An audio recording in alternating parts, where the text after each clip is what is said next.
Cuando acababan de terminar con su primera película animada, Zack y Debbie recibieron una llamada e invitación a la casa de nada más y nada menos que Christopher Nolan.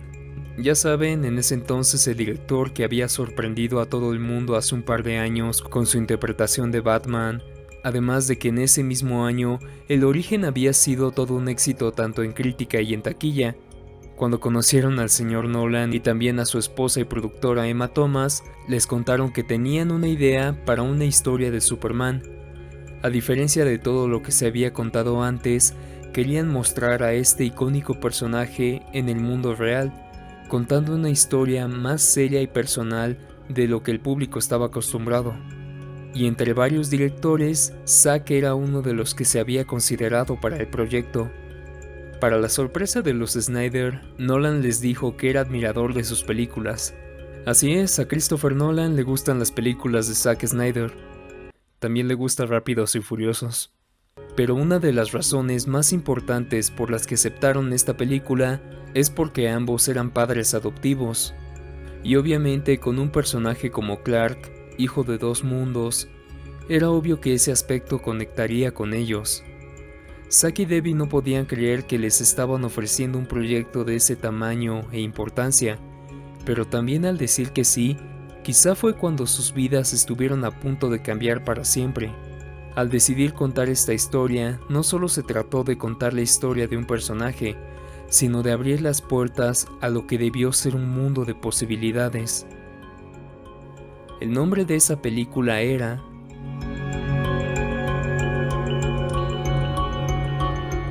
Al iniciar esta película, Zack no desperdició nada de tiempo, y cuando fue momento de elegir a los actores que les darían vida a estos personajes, pienso que tomó la decisión correcta. Sabían que cuando llamaron a Henry Cavill para decirle que había obtenido el papel, él no contestó a la primera porque estaba jugando Warcraft. Pero al enterarse de esto, era un sueño hecho realidad para él. Sabían que se había quedado con el papel en esa película que estaba haciendo J.J. Abrams, pero W dijo que no a esa película, y cuando fueron las audiciones para Superman Regresa, él tampoco fue elegido. Al igual que Amy Adams como Lois Lane, ella quería interpretar a este personaje, es decir, ¿recuerdan que estuvo en un capítulo de Smallville? Me gusta pensar que Zack no solo los eligió por el talento de estos dos, sino para hacerle su sueño realidad.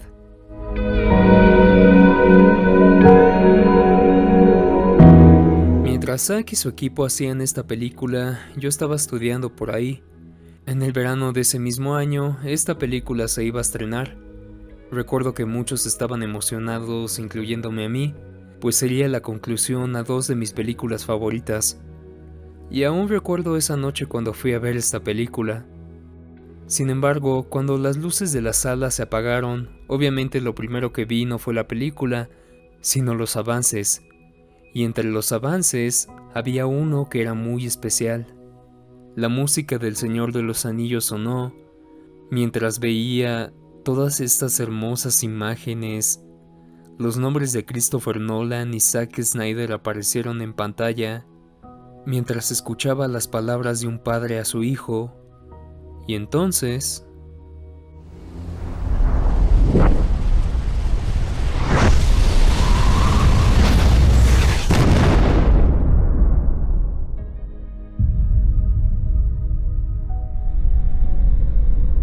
al salir de la sala, no solo estaba feliz de haber visto la película, sino que también estaba emocionado de que estos dos colaborarían en un proyecto, y que el director de dos películas que me habían gustado mucho, sí, porque en esos tiempos Watchmen me gustaba demasiado, sería el encargado de contar una historia de uno de mis superhéroes favoritos.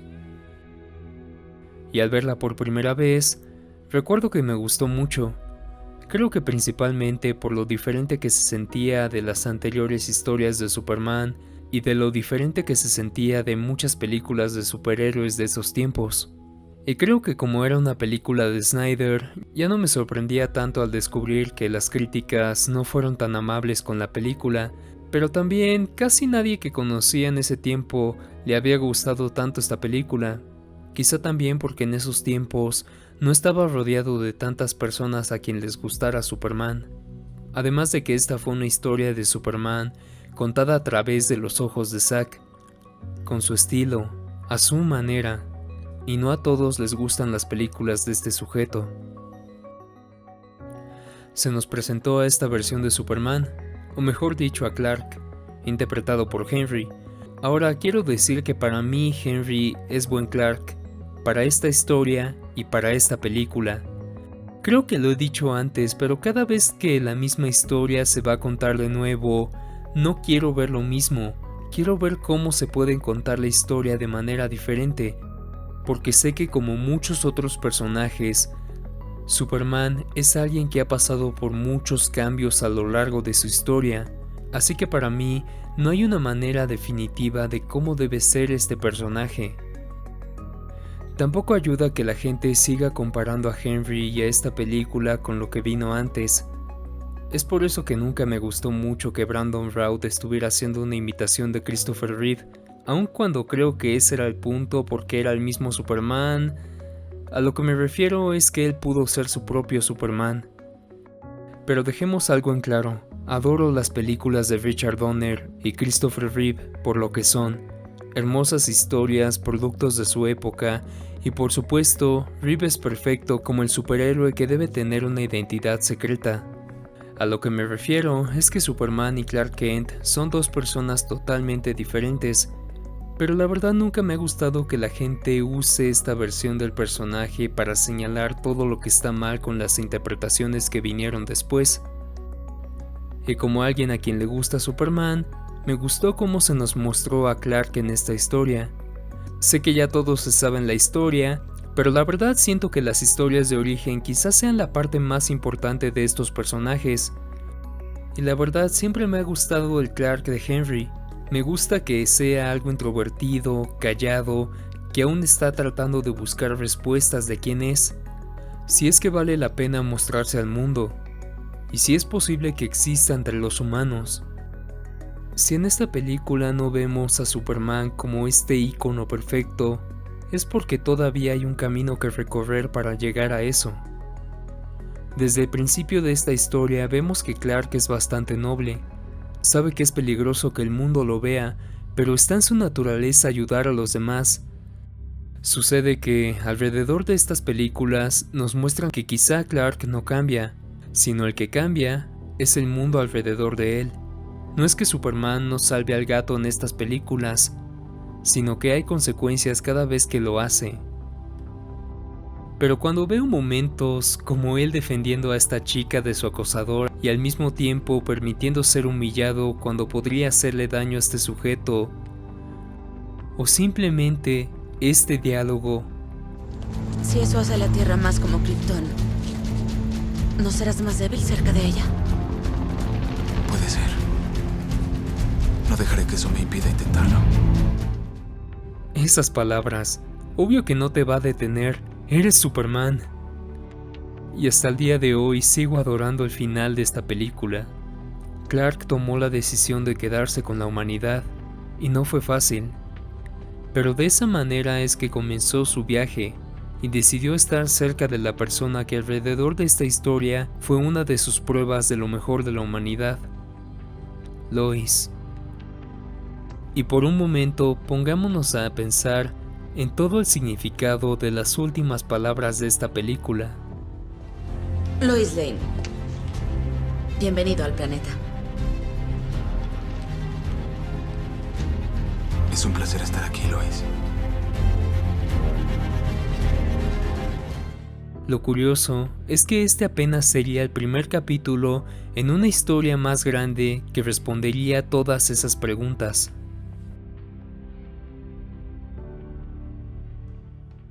El Hombre de Acero en ese tiempo era su película más grande, así que trató de juntar a todos sus colaboradores.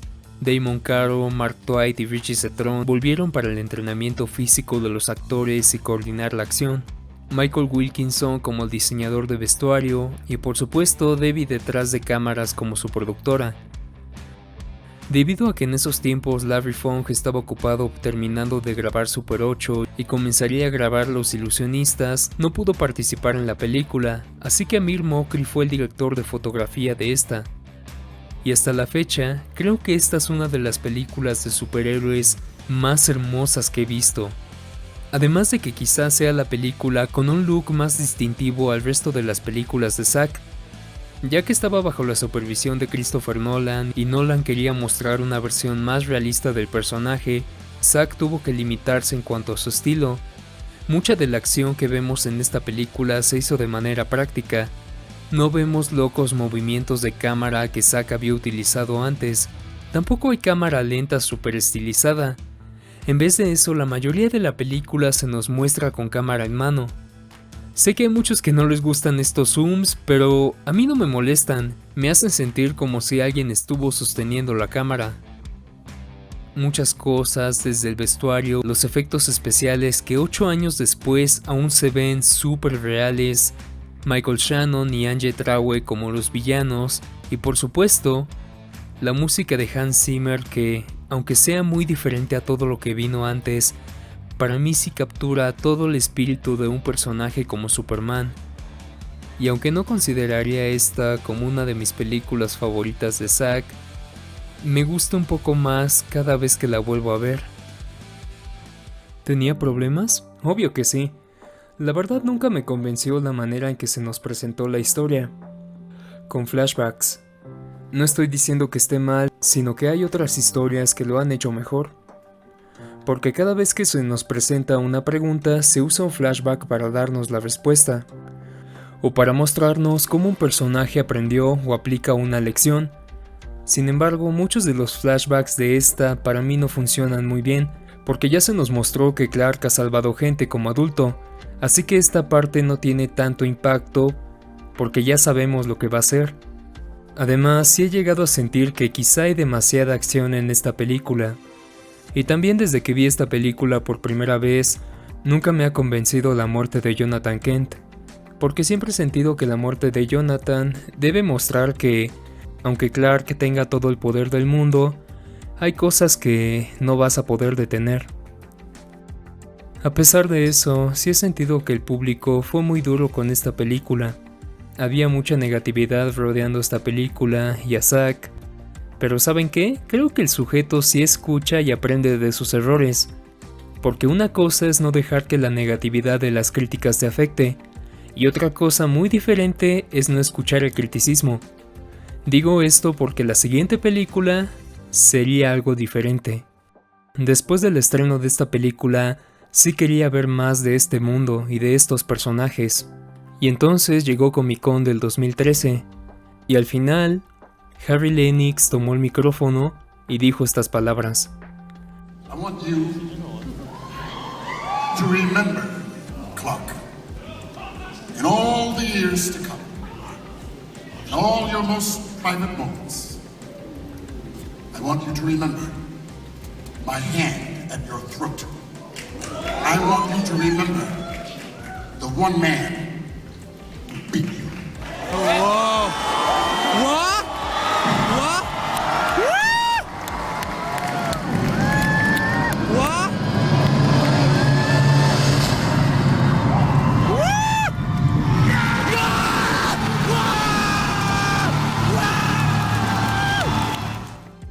El mensaje estaba muy claro.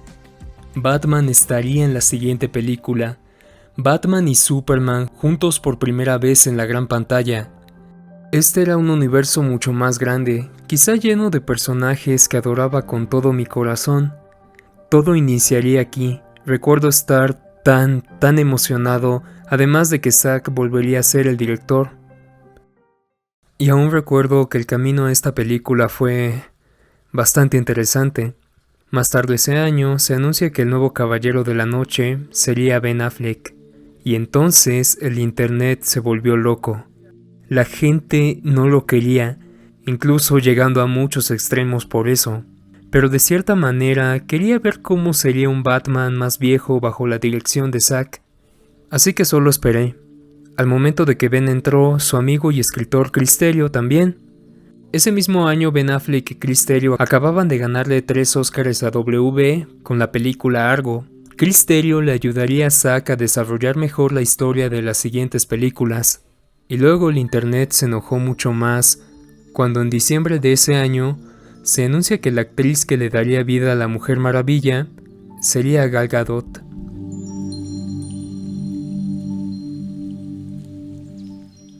Más y más anuncios llegaron este año. Jesse Eisenberg sería Lex Luthor. Y luego la primera foto de Ben en el traje, y también del nuevo Batimóvil. Para mí se veía como si el Batman de Frank Miller hubiera cobrado vida. Jason Momoa sería Aquaman, Ezra Miller sería Flash, y un joven actor sin créditos en películas sería Cyborg. Y el título se anuncia oficialmente: Batman contra Superman, el amanecer de la justicia. Comic-Con llegó de nuevo y muchos solo pudieron ver esto. También nuestro primer vistazo a Gal como Diana. A muchos seguía sin gustarles, pero yo solo estaba feliz de que finalmente veríamos a Diana en pantalla. Casi un año para que se estrene la película, Jason se veía exactamente como esperaría que Jason Momoa se viera como Aquaman. Me recordaba al Aquaman con el que crecí. Luego el tráiler, después el segundo tráiler de la Comic-Con, y con el tráiler de diciembre en ese año, todos se quejaron aún más. Poniéndome a recordar todo esto, quizás si llegamos a ser bastante duros con esta película, incluso antes de que se estrenara. A nadie le gustó las elecciones que se hicieron para estos icónicos personajes, y muchos pensaban que la película estaría bastante saturada o apresurada, y por supuesto, el título no ayudaba mucho. El 2016 ya estaba aquí, y la película estaba a la vuelta de la esquina. Recuerdo que se anunció que la premier mundial sería aquí en México. En ese tiempo estaba preparándome para mis finales y ahora que me pongo a pensar, qué loco hubiera sido que, por un momento en mi vida, pude haber estado así de cerca de Zack. Un par de días después llegó a salas normales, las luces se apagaron, Beautiful Light comenzó a sonar y vi la película.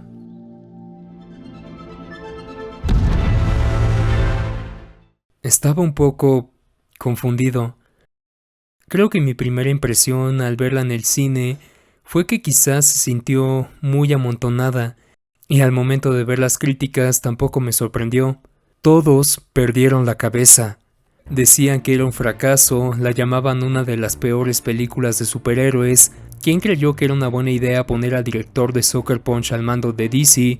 Ben estaba gordo, Gal estaba muy flaca, Lex Luthor no era así, el sad flick, Superman no sonrió suficiente, Batman mató a alguien, necesitaba más humor, esto es lo que pasa si quieres hacer una película muy oscura, salva a Marta, que todo esto se borre, la película de Flash va a borrar todo esto, que se inicie de nuevo, Zack arruinó a DC.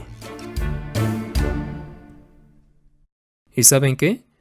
Tal vez en algún punto llegué a estar de acuerdo con alguna de estas cosas, pero no se puede negar que las cosas fueron demasiado lejos. El estreno de BVS no solo hizo que el público cuestionara las decisiones de Zack en estas películas y con los personajes, sino que también se empezó a reevaluar el resto de su trabajo. Recuerdo que en esos tiempos cada persona en el internet creía que podía hacer un mejor trabajo del que se presentó. Esta película no fue bien recibida al momento de su estreno. Y ya he hablado de esta película y quizá mi opinión no ha cambiado mucho. Cada vez que la veo como se debe, me gusta un poco más y más. Quizá excepto por una cosa. ¿Sabían que originalmente el título de mi video del año pasado era BBS no es BBS? Bueno, al final me emocioné mucho y le puse este título. Quizá eso fue una equivocación. Pero adivinen qué, quizá no estaba equivocado. Al momento de desarrollar esta película, Zack y Chris Terrio nunca pensaban en usar Batman o Superman en el título. Ni siquiera un versus o contra. Pero W decidió ponerle ese título. La verdad, eso explica muchas cosas. Lo que originalmente solo iba a ser un choque entre moralidades de estos dos, con un breve enfrentamiento al final, terminó siendo el título de la película, la atracción principal de todo el marketing, y una de las razones de que las audiencias estuvieran decepcionadas. Obviamente no ayudó mucho cortar 30 minutos de una película de 3 horas. Y lo he dicho varias veces, la edición definitiva de BBS es la mejor manera de ver la película. Ahora escúchenme, dije que en El Hombre de Acero quizá hubo demasiada acción, Pero aquí, la acción se nos presenta cada vez que se quiere avanzar con la historia. Vemos el ataque a Metrópolis, sirve para establecer lo que Bruce piensa de Superman.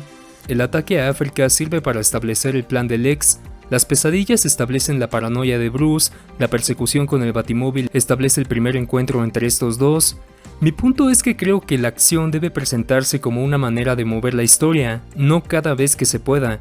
Y es por eso que creo que esta película lo hizo mejor. Que hubo mucha destrucción al final de Metrópolis. Adivinen qué, esta historia nos muestra las consecuencias de todo eso y cómo afectó a ambos lados. Y ahora a lo que quería llegar. La muerte de Jonathan Kent nunca me gustó. Pues imaginen mi sorpresa al ver a Kevin Costner de vuelta. Y cada vez que vuelvo a ver esta parte, me gusta más y más.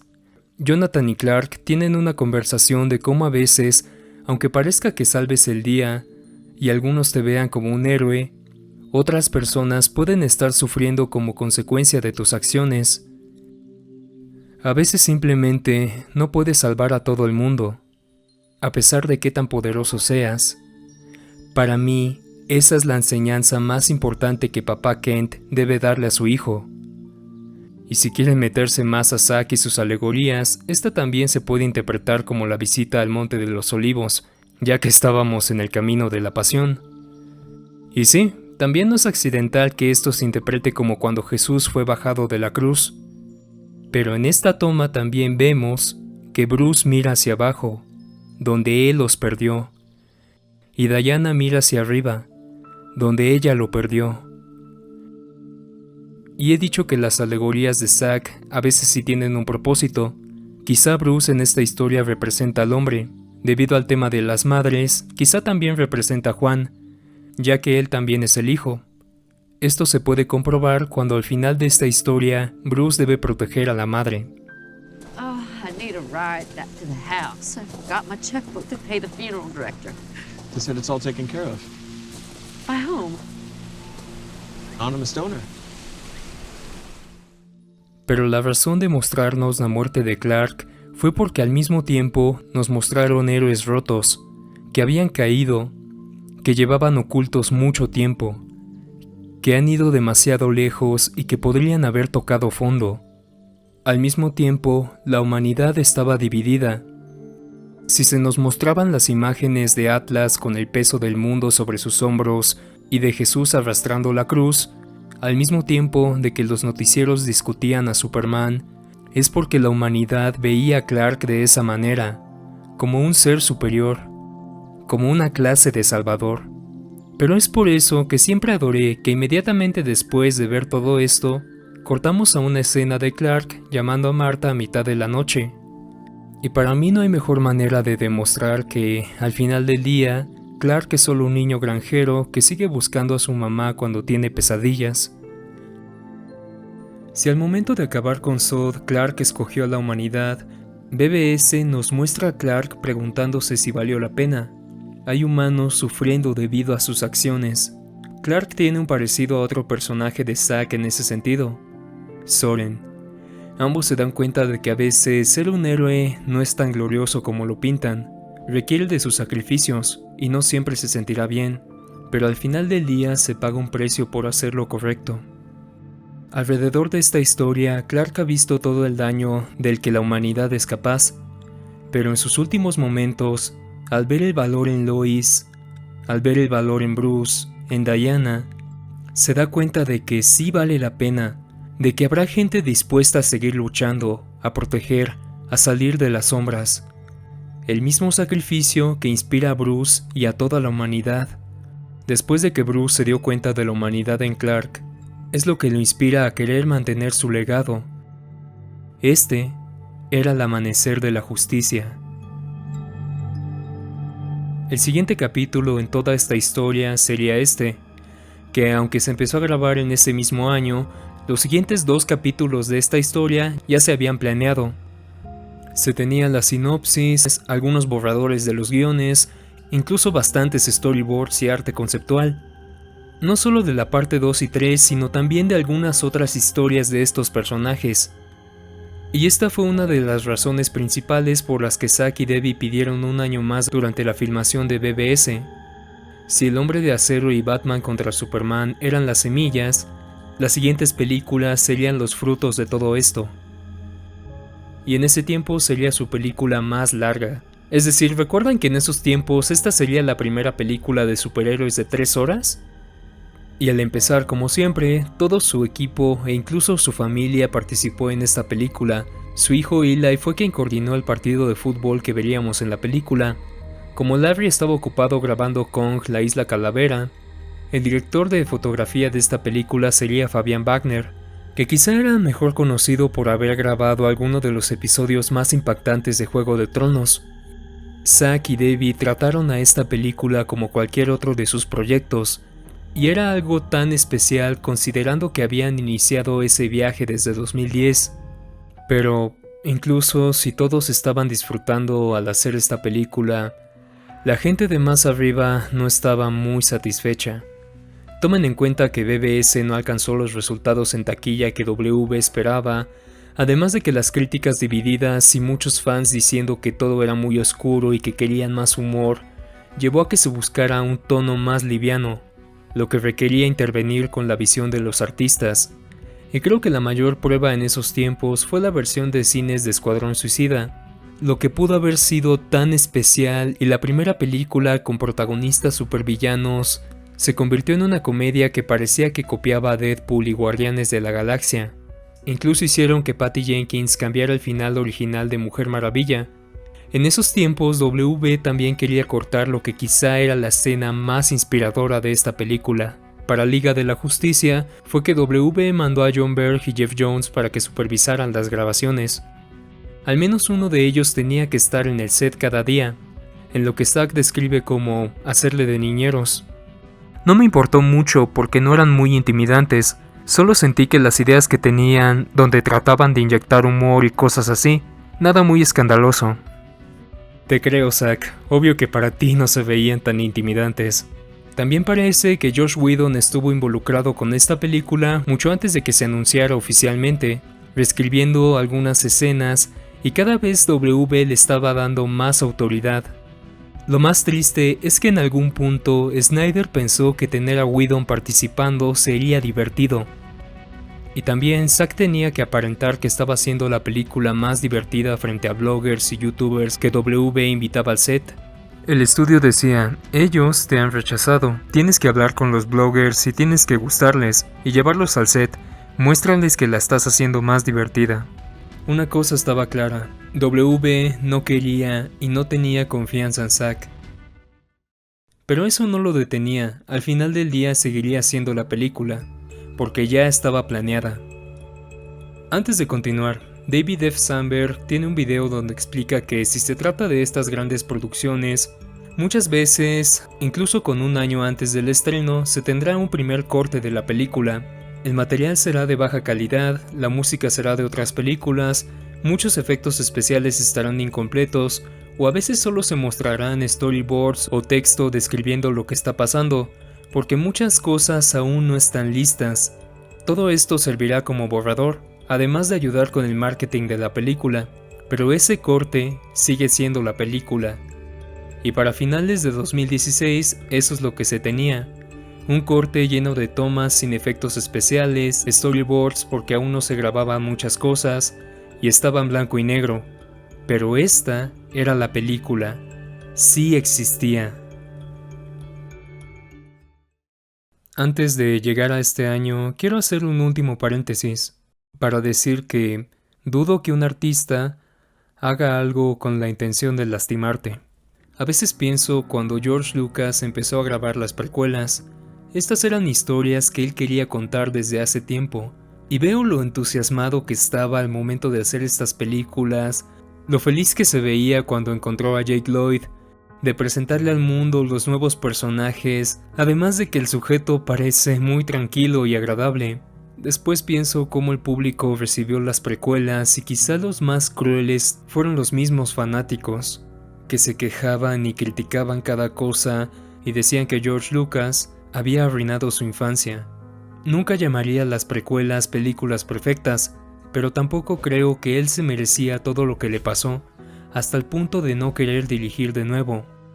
Cuando los creadores Michael Dante DiMartino y Brian Konietzko anunciaron que veríamos más de esta maravillosa historia que habían creado, ellos estaban emocionados de enseñárselo al mundo. Pero al hacerlo, quizá el mayor golpe fue de los mismos fanáticos que no le daban una oportunidad a este nuevo show y que no lo aceptaban por lo que era, sin saber que Nickelodeon pedía más de una serie que se había planeado como una historia de solo una temporada, solo para que al final el canal no les diera el apoyo ni la distribución correcta. Así que quizá estos dos no hicieron lo que querían, sino lo que pudieron. Cuando Joel Schumacher continuó con la franquicia de Batman, W contrató a este talentoso director para hacer algo diferente a lo de antes y diferente a su estilo. Y lo hizo, pero al final del día el estudio interfirió mucho con su visión original en la primera, además de que básicamente le ordenaron hacer un comercial de juguetes en la segunda. Y lo más triste es que por el resto de su vida, Joel fue a quien W le echó la culpa por arruinar la franquicia, y qué triste es que el sujeto se fue a la tumba solamente siendo recordado por los fans como el sujeto que arruinó Batman. Akiva Goldsman was blamed a lot for the sort of lightness and humor, but that's not fair. I take full responsibility. I mean, Akiva did write the script, but I shot it. You know, if you love a movie, there are hundreds of people that made it lovable for you. If you don't like it, blame the director. That's what our name's there for. No, Joel, sé que no fue tu culpa. Cuando digo que un artista no hace algo con la intención de lastimarte, me refiero a que el artista no puede darte el producto final tal como quieres, como te lo imaginas. Solo puede darte lo mejor de él, pero en estos casos es triste que no dependa de ellos. Y cuando digo que una película u otra cosa no arruinó tu infancia, me refiero a que al final del día hay cosas más importantes por las que preocuparse. Recurrimos a estas historias por un pequeño momento de escapismo, pero al final del día está la cruda realidad. Eso lo sé, y estoy seguro de que Zack también lo sabía. El 12 de marzo de este año, Tom Snyder tomó su propia vida. No puedo pensar en lo que él sentía en ese entonces. La verdad no quiero imaginarme lo que un padre debe sentir en ese momento. Pero entiendo que él se retirara. Es lo que necesitaba.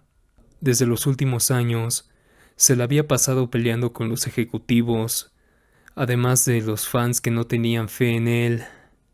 Era demasiado. Si W no lo quería desde hace tiempo, creo que este fue el momento cuando tuvo suficiente.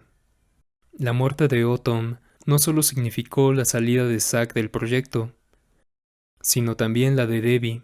Así que a partir de este punto, los Snyder no tuvieron nada de autoridad en el proyecto. Y creo que ya sabemos qué pasó después.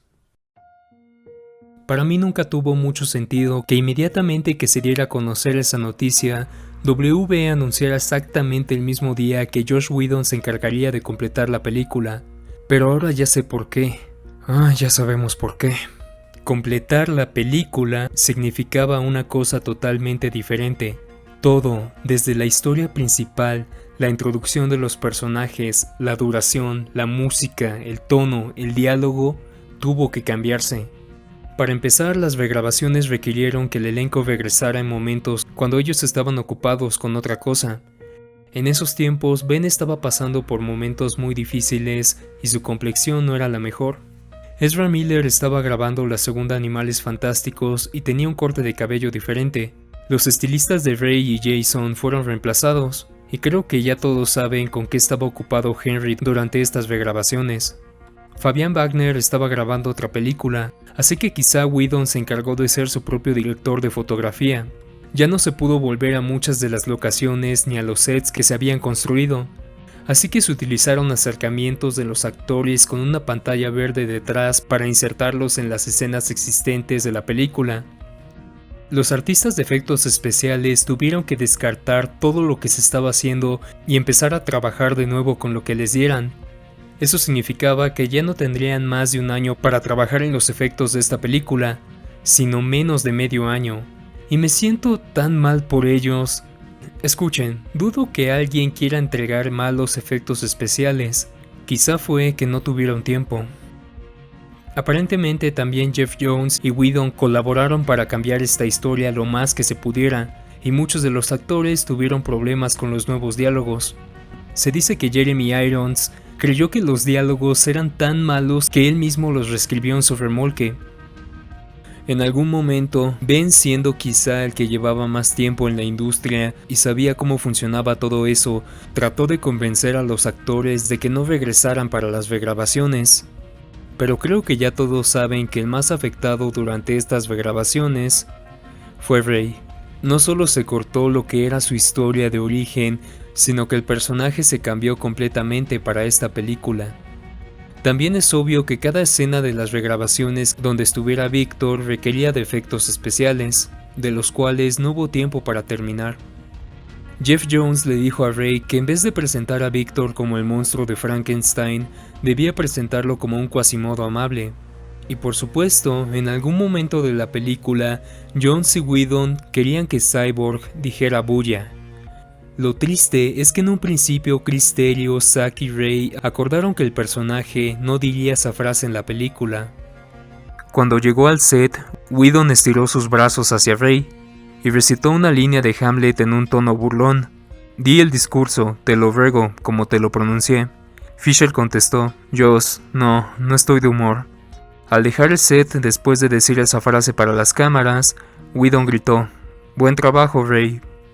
Todo esto mientras la compañía pasaba por un gran cambio y mucha gente controversial estaba detrás de la compañía y de estas películas, además de que la fecha de estreno seguía siendo la misma. Creo que ya todos sabían que esta película no daba buenas señales, aunque no se supiera lo que estaba pasando detrás de cámaras.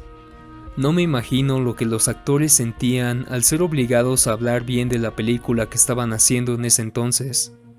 Y mientras noviembre se acercaba, Debbie y Christopher Nolan, que de cierta manera aún tenían un crédito como productores, asistieron a una función para los ejecutivos y vieron lo que le habían hecho a la película. Y después de verla, inmediatamente fueron con Zack y le dijeron, nunca puedes ver esa película. Debbie también dijo, porque sabía que le rompería el corazón. Y recuerdo cuando fui a ver esa película. ¿Por qué la hermosa cara de Henry se veía así? ¿Qué es esta toma? ¿Dónde está el punto focal? ¿Por qué el Parademon deja estos dibujos cuando explota? ¿Por qué la acción se siente tan apresurada? Steppenwolf no se veía así en BBS. ¿Por qué todas las caras de los personajes tienen este tono rosa? ¿Por qué la iluminación se ve tan plana y fea? ¿Por qué tenemos este humor absurdo? ¿Por qué Superman casi dice la frase de Christopher Reeve cuando las últimas dos películas trataban de demostrar que este Superman no era así? ¿Por qué Batman está diciendo estas cosas mientras está en el suelo? Me siento tan mal por estos niños que tal vez creían que estarían en una asombrosa película de la Liga de la Justicia. ¿Por qué puedo ver los píxeles en algunas tomas? ¿Por qué el final de esta película le está copiando a Hellboy 2? ¿Eso es todo? Diría que me gusta esta parte, pero luego me pongo a pensar que quizá fue la última vez que Henry se puso el traje y me da ansiedad solo pensarlo.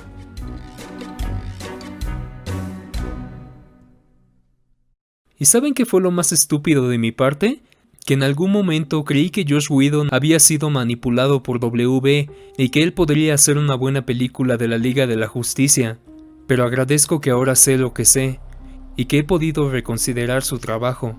Desde lo que ha hecho, Primero voy a reinstaurar la prima nocta. y de lo que iba a hacer en algún momento. Así que ¿saben qué? Desde ahora solo recordaré a Joss Whedon como alguien que hizo una de las mejores películas de superhéroes de la década pasada, y también una de las peores, no porque piense que esta es la peor, sino por lo que representa, y el hecho de que una compañía tan grande como Warner Brothers permitiera que algo tan poco profesional como esto pasara.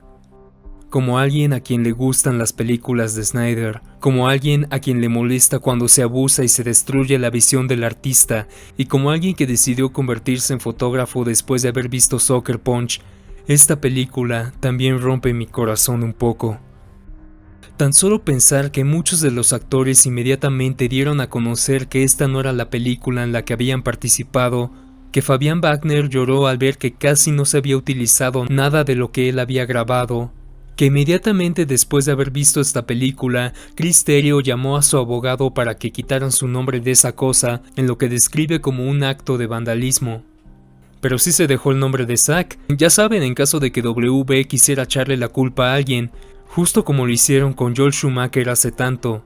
Y otra excusa para que los fanáticos enojados siguieran diciendo Zack Snyder arruinó DC. Sabía que ese año no obtuve otra película de Zack, pero obtuve una pequeña historia que sí se sentía 100% de él. Su equipo y su familia estuvieron presentes al grabar este cortometraje. Samantha Wynn fue la protagonista, su hija se encargó del maquillaje y todo fue grabado con un iPhone. En ese tiempo estaba satisfecho de tener esa pequeña historia después de haber visto esto. También nace este hashtag. Y luego llegó 2018. Quizás Zack y Debbie no trabajaban como cineastas, pero empezaron a alzar la voz y a apoyar otras causas. También inicié este canal. Nada de noticias relacionadas a una secuela de la Liga de la Justicia. La película de Flash se atrasaba cada vez más y se canceló la película de Cyborg. Y en este año también volví a ver BBS y al terminar la vi otra vez y luego otra. Creo que fue en este punto que me di cuenta de que quizá esta película no estuvo tan mal. Al final de este año vi Aquaman y la verdad me sentía tan feliz de que Jason, uno de los actores que Zack había elegido para uno de estos personajes hace tanto tiempo, por fin tenía su propia película y que fue todo un éxito. Y en cuanto a este movimiento, Jason confirmó que sí existía, pero la mayoría decía no existe.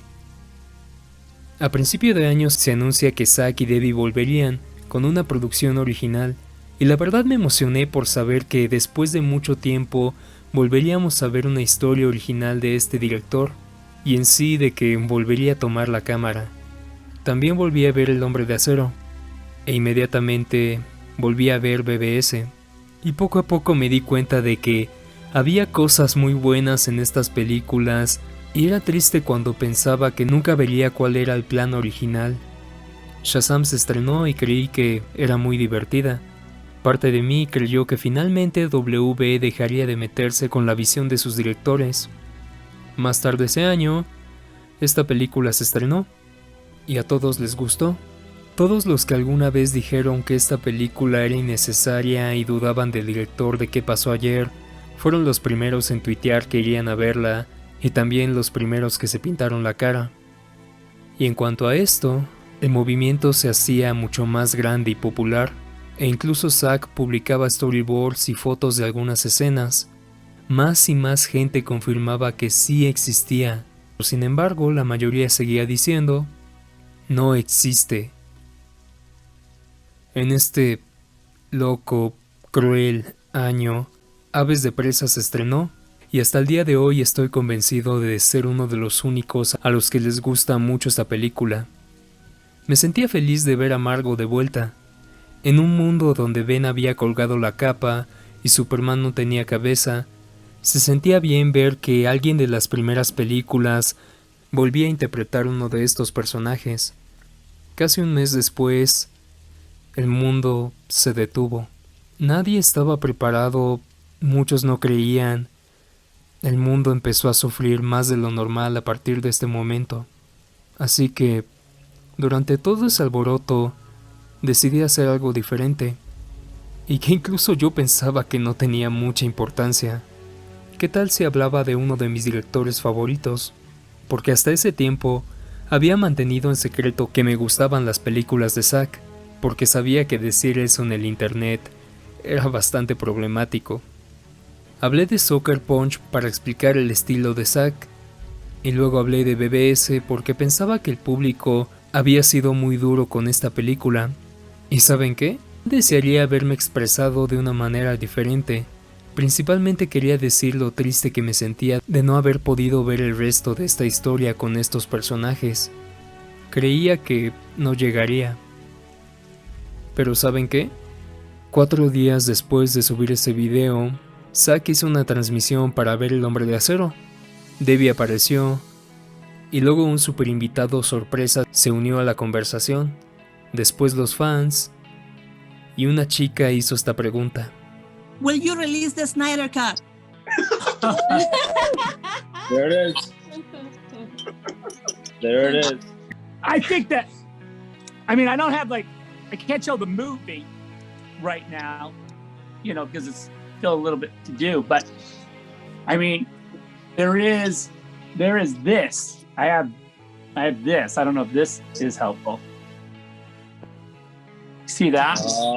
Oh my God. Oh my God. Oh my God. Oh my God. Oh my God. Oh my God. No me lo podía creer. Simplemente no lo creía. La veríamos. Lo que debió llegar hace 3 años en ese entonces, por fin vería la luz. Y por supuesto el internet tuvo mucho que decir. Muchos festejaban, los actores no se lo creían. Y por supuesto los que decían que no existía, ahora decían que sería la misma película. Yo simplemente seguí sorprendido. No estaba esperando ver esta película porque creía que sería la salvación de este universo. Obviamente no la esperaba por ver la redención de Zack Snyder. ¿Por qué Zack tendría que redimirse? Él nunca me hizo nada malo. Esperaba esta película porque cosas como estas no pasaban. La última vez que se vio algo como eso, se tomó 26 años para que pasara.